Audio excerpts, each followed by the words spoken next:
Allô? Allô? Oui? Salam alaikum.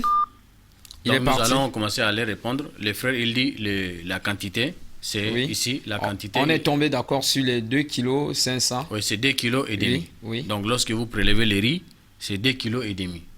Lorsque vous prélevez les maniocs, il faut d'abord regarder les dimensions des maniocs. Oui. Si c'est les maniocs de Haut-Togoy, donc vous donnez 3 maniocs. Oui. Ils mangent un le matin, un à midi, un le soir. Si les maniocs à dimension de Libreville, on donne au moins 8 maniocs. Donc ils mangent au moins 3 ou 9 comme ça. Donc si vous prélevez les pains, donc aussi nous allons voir la personne, elle mange combien de pains par jour. Matin peut-être un pain et demi ou 2 pains, donc ainsi de suite.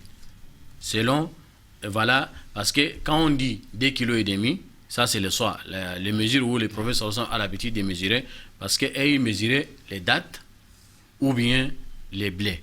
Oui. Et donc quand je prends les blés, les 2,5 kg, je donne à la personne va aller écraser, ça devient maintenant la farine. Et donc à travers la farine, la personne va fabriquer combien de pains? Parce que vous conviendrez avec moi, un pain que nous mangeons en ce moment, ça ne dépasse pas 25 grammes. 25 grammes de farine. C'est ça que les pains la gonflent comme ça, parce qu'on met les levures des trucs comme ça. Là. Donc si vous prélevez, parce que ce que je suis en train de dire, c'est tellement technique, parce que quand on donne une personne 2,5 kg de blé, la personne va aller écraser, donc la personne va se retrouver avec beaucoup de farine. Ouais. Et à travers ces farines, il va faire beaucoup de pâtes. Il va faire les pains par ici, il va faire les beignets par là, donc elle va quand même passer la fête avec la famille. Et donc si vous ne donnez pas les blés, vous donnez les riz, 2,5 kg. Donc le riz là, la personne va préparer, si vous l'avez donné 2,5 kg, l'autre aussi a donné 2,5 kg, l'autre aussi a donné 2,5 kg, donc il peut se retrouver avec 10-20 kg. Et donc les 10-20 kg là, il peut même échanger, il peut faire l'échange afin de trouver maintenant les condiments qui vont s'accompagner avec les riz là. Voilà l'objectif, donc c'est 2,5 kg par personne, par tête. Oui. Donc comme nous disons maintenant, c'est une obligation sur les enfants même. Donc si vous êtes d'abord, vous avez votre tête, vous avez votre épouse, et vous avez 3 enfants. Oui. Donc c'est 5 personnes. Vous, madame et 3 enfants, 5 personnes. Madame et si vous n'avez pas plus personnes. de 5 enfants. Non, je donne l'exemple. Vous pouvez avoir votre tête et madame et un enfant ou 2 enfants ou 20 enfants. Ouais, ça dépend. Ouais. Et là, ça nous amène directement parce que à la question du frère. Et donc, c'est par tête. Oui. Nous prélevons la zakat par tête. Oui. Donc, même si c'est les bébés. Donc, est-ce que les bébés qui est encore dans la matrice, il est concerné ou non? Les savants, ils ont dit qu'il n'est pas concerné, mais si vous avez prélevé, c'est une bonne chose. Ce qui est encore dans les ventres qui n'est pas encore sorti. Mais dès qu'il est né aujourd'hui, le coucher du soleil, l'enfant est né, donc il rentre déjà dans les cadres là, donc vous prélevez pour lui. Et donc, c'est par tête. Ok. Donc, le frère, il dit maintenant, par exemple, moi, j'ai ma famille, ma femme, mes enfants, et je suis un homme qui emploie les gens. Donc, est-ce que mes employés, donc il dit, la personne qui travaille avec moi, il est salarié. Je lui donne son salaire. Et donc, lui-même, il va prélever son zakat. Bon, mais comme il travaille avec moi, c'est moi son tutelle, c'est moi son responsable. Est-ce que je suis appelé à prélever la zakat de cela ou non? Ça aussi, les savants, ils ont divergé.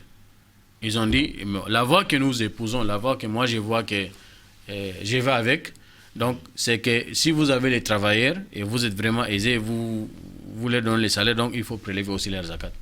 S'ils sont bien évidemment musulmans.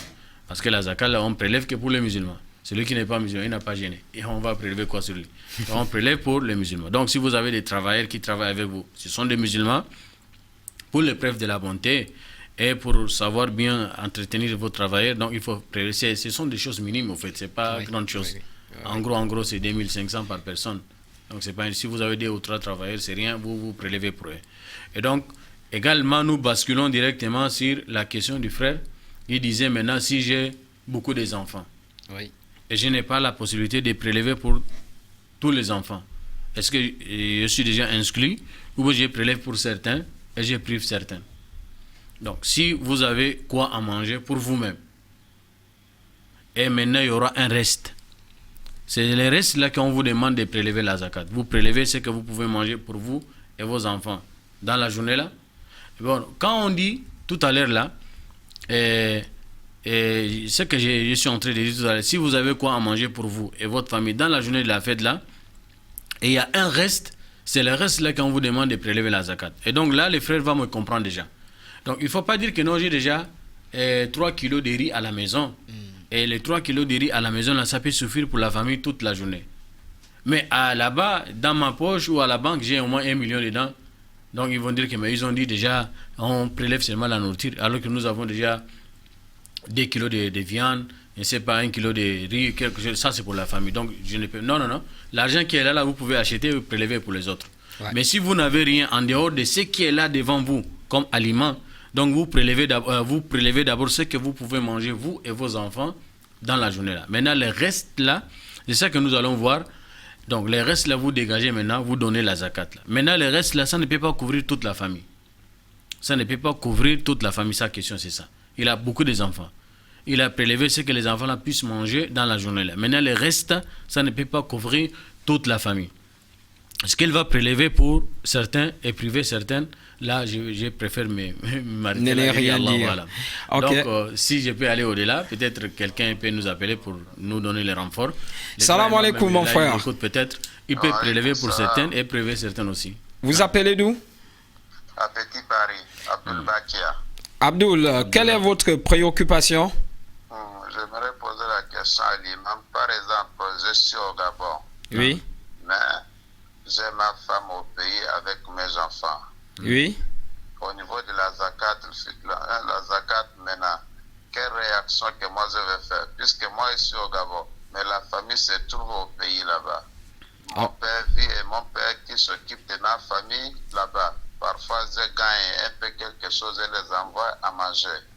Mais au niveau de la zakat, c'est moi qui va faire, qui va enlever la zakat, mes enfants qui sont au pays, ou bien c'est mon père?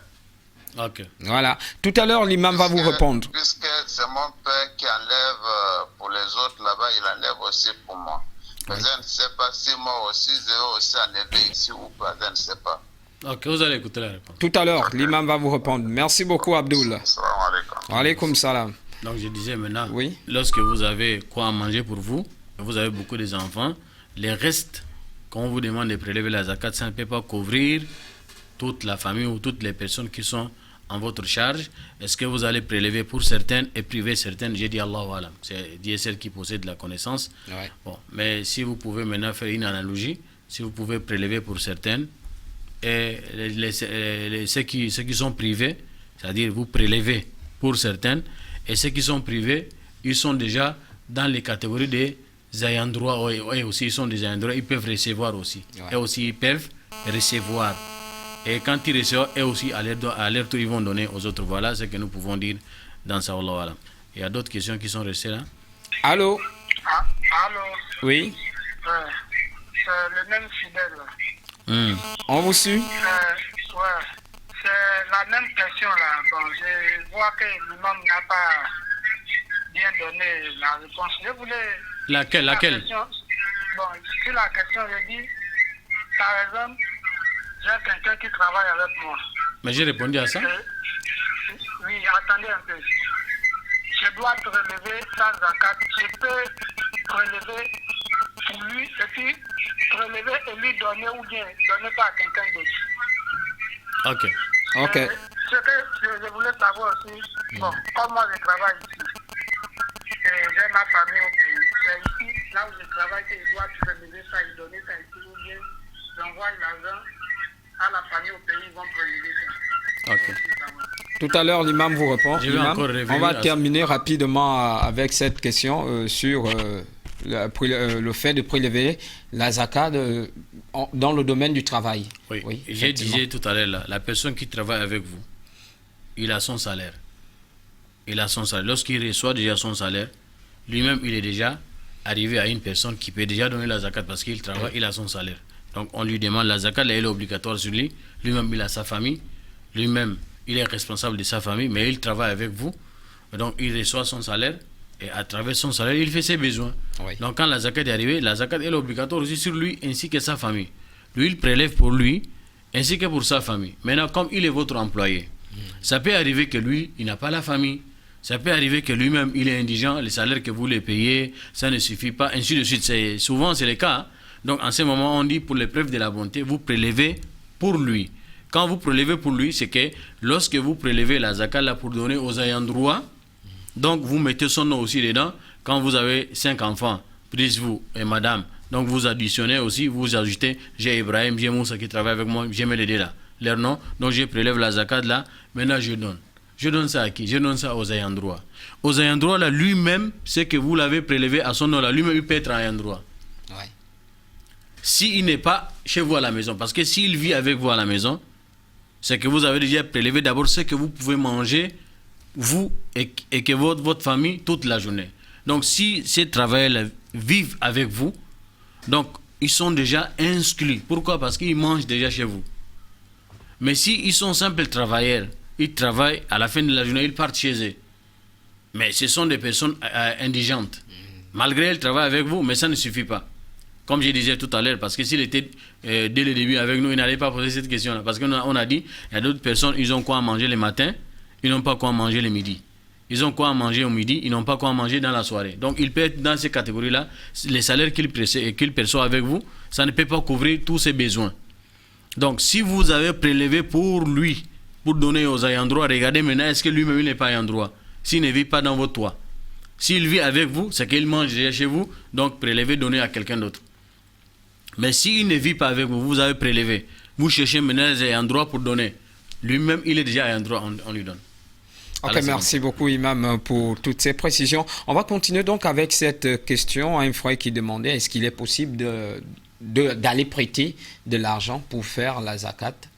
Avant de dire aussi, lui, il a la dernière phase de sa question. Lui, il vit ici au Gabon. Non, c'est pas la même personne. Non, lui-même, il venait de partir. Il vit au Gabon. Il a certainement rebondi après. Non, il avait dit ça. Il vit au Gabon, sa famille vit ailleurs. Donc, est-ce qu'il peut envoyer l'argent à cette famille-là qui est ailleurs là pour prélever la zakat, ou bien il va prélever pour eux ici? Donc, si lui, par exemple, il vit ici au Gabon, il a sa famille, c'est-à-dire la femme et les enfants vivent chez lui au pays, donc lui, il prélève pour lui ici, sa femme avec ses enfants, elle va prélever pour elle et ses enfants là-bas, là où elle a gêné. Elle va donner le pauvre de l'endroit là où elle a gêné. Donc, si c'est lui qui s'occupe de la famille, donc il envoie l'argent, comme d'habitude, il envoie l'argent à ses enfants, et la femme va procéder pour faire sortir la zakat. Également, nous descendons déjà directement à la question du frère. Oui. Allez-y maintenant. Qui est depuis Petit Paris, je pense que c'est pourquoi je vous disais ce n'est pas la même personne. Non, lui aussi, il a juste rebondi dans son deuxième appel. Ben, vous êtes directement rentré dans sa question, la question d'Abdoul qui demandait s'il est au pays, il est au Gabon et que la famille est au pays, qui doit prélever la zakat, lui ou son père qui garde les enfants au pays.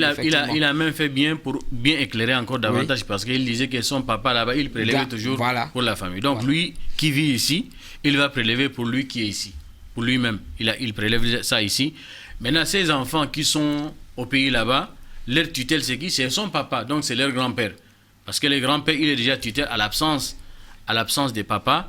Donc le grand-papa remplace directement papa. Même dans l'héritage, c'est comme ça. Oui. Donc le papa qui est tutelle de la famille qui est là-bas, c'est lui qui a appelé à prélever pour les enfants qui sont là-bas, pas vous. Mais maintenant, si papa lui-même, avec ta petite famille qui sont là-bas, c'est vous qui êtes ici, vous travaillez l'argent, vous vous occupez de cette famille là-bas. Donc c'est dans l'habitude que chaque fin de mois, vous les renvoyez quand même l'argent des popotes. C'est dans l'argent que vous envoyez là pour ce mois-là. Vous mettez un surplus un peu afin qu'ils vont prélever la zakat là-bas. Mais vous ne prélevez pas à leur nom ici. Ouais. Par exemple, vous avez 20 personnes là-bas qui vivent au pays là-bas. Donc vous totalisez. Moi, et j'ai 20 personnes là-bas, je prélève ça, j'ai fait sortir ça au Gabon, non ici. Donc vous prélevez pour vous seulement, seul ici, pour eux là-bas, vous envoyez, et même ils vont prélever aussi là-bas, car ils sont gênés là-bas. Assalamu alaikum, vous, j'aimerais savoir, est-ce que l'on peut calculer la grande zakat lorsqu'on n'a pas assez d'argent, en espèces du moins, quand on n'a pas d'argent en espèces, mais plutôt dans la marchandise? Là, c'est la question de la sœur Ziada. Oui, également, avant de lui répondre, toujours pour Kader. Oui. Donc, comme il disait, c'est son papa qui a l'habitude de prélever pour ceux qui sont là-bas. Ça veut dire que papa là-bas aussi, il est dans la capacité de prélever. Donc, il prélève pour lui ici, et papa là-bas, il prélève pour les autres là-bas. Sauf si papa manque de moyens, donc lui, il peut faire le secours à papa là-bas afin que papa va prélever pour les autres qui sont là-bas. Également, celle qui vient de partir. Ziada. Elle disait s'il est possible, lorsqu'on n'a pas assez de moyens physiques, si on peut prélever, du moins quand on n'a pas d'argent. Oui, et on a déjà expliqué sur ça plusieurs fois. Là, elle parle effectivement de la grande zakat. Oui, je sais, j'ai compris. Oui. Et quand on prélève la grande zakat, c'est que nous allons faire, comme on est commerçant, on fait ce qu'on appelle inventaire.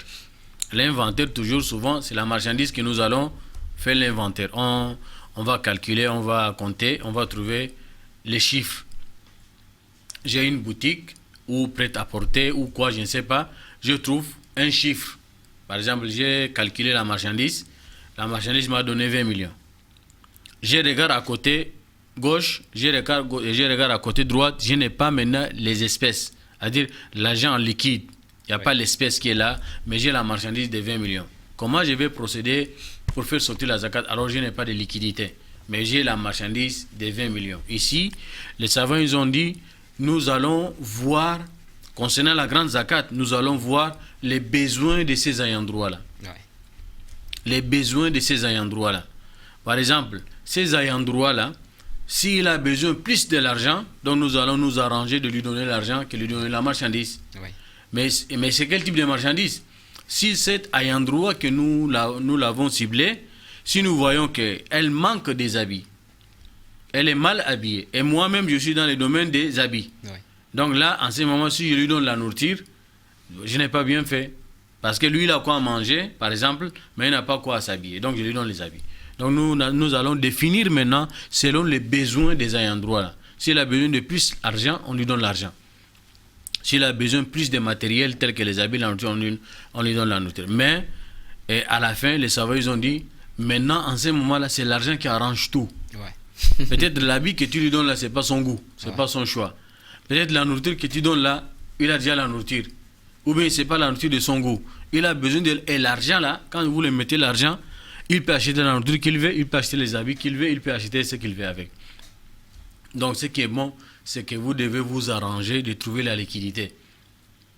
Je ne comprends pas, soit un commerçant qui me dit, j'ai déjà fait l'inventaire, j'ai trouvé la marchandise de 20 millions, mais je n'ai pas d'espèce de liquidité pour donner la zakat. C'est difficile à concevoir. C'est difficile à concevoir. Donc, comme c'est la zakat, vous avez un délai, donc vendez la marchandise là, parce que, par exemple, c'est aujourd'hui la zakat. J'ai déjà totalisé, j'ai trouvé 20 millions. Et donc, dans les 20 millions, on m'appelle de faire sortir combien? 500 000 francs. Oui, dans les 20 millions, c'est 500 000 francs. Je n'ai pas 500 000 francs tout de suite là. Et alors, si je donne la marchandise, est-ce que... Et quand on dit aux gens de donner la marchandise, on se connaît. Ouais. On se connaît. Je vais prendre les marchandises qui est pourri déjà, ou bien ce qui est déjà expiré. Si c'est les habits, ce qui est déjà les stocks qui ne coulent pas. Si c'est la nourriture, je vais choisir ce qui est déjà cabossé, ce qui est déjà expiré. C'est ça que je donne. Alors Allah disait, Allah nous demande de donner en guise des aumônes, il a dit de donner ce qui est bon, le plus bon dans votre bien. Donc dans ce sens-là, arrangez-vous tout de suite là, parce que vous avez déjà 20 millions de marchandises devant vous, vous pouvez vendre en 2 ou 3 jours les 500 000 là et donner ça, c'est le droit d'Allah. C'est ça que je vous conseille. Merci beaucoup Imam, on va écouter cet audio et on revient juste après. Salam alaikum wa rahmatullahi wa barakatuh. Salam à tous, salam à Oustaz Mustafa Djoumba. Au fait, voilà un peu quelques messages qui circulent actuellement sur les réseaux sociaux. On a voulu partager avec nous pour avoir plus d'éclaircissement sur la sunna du prophète. Concernant la situation dans laquelle nous sommes mondialement actuellement, nous nous voyons déjà comme une communauté qui n'a pas l'accès ou la possibilité à prier l'Eid el-Fitr en diamant. Donc voilà un peu quelques messages qui circulent sur les réseaux sociaux. On a voulu que Oustaz nous donne un peu plus d'éclaircissement sur comment faire le jour de l'Eid el-Fitr là. Comment faire? Est-ce qu'on prie effectivement la Inde à la maison ou bien quoi, conformément à la sunna du prophète? Telle est notre préoccupation. Salam alaikum wa rahmatullahi wa barakatuh. Ok. Imam, vous avez donc la parole. Vous n'avez pas une question qui est restée en suspens? Non, pour le moment, on n'en a pas. D'abord, vous savez très bien ce que nous devons mettre dans la tête. La prière de la fête, c'est une prière qui a beaucoup de mérites, mais elle reste toujours une prière facultative.